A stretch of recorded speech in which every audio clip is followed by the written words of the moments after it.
ఆంధ్రప్రదేశ్ ఉప ముఖ్యమంత్రి పవన్ కళ్యాణ్ వస్తే మా ప్రాంతం బాగుపడుతుంది, మా రైతుల సమస్యలు పరిష్కరించి మమ్మల్ని ఆదుకుంటాడని కొండంత ఆశతో ఎదురుచూసిన కోడూరు మండలం రైతుల ఆశ అడియాస అయినట్లు అయింది.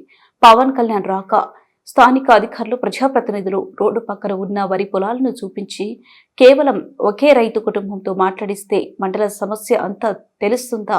మా ఓట్ల అయితే కావాలి కానీ మా సమస్యల గురించి పట్టించుకోరా అని మహిళా రైతులు సైతం ఆవేదన వ్యక్తం చేస్తూ స్థానిక నేతలపై, అధికారులపై విరుచుకుపడ్డారు. మరికొంతమంది రైతులు మాట్లాడుతూ ఉప ముఖ్యమంత్రి పవన్ కళ్యాణ్ కనీస మండల కేంద్రమైన కోడూరు కూడా రాకుండా చేశారని, కోడూరు మండలానికి చెందిన వేలాది ఎకరాల సముద్ర తీరాన ఉంటే కనీస వాటి గురించి మాట్లాడలేదని, ప్రతి సంవత్సరం ముంపునకు గురవుతున్న వరి పొలాలు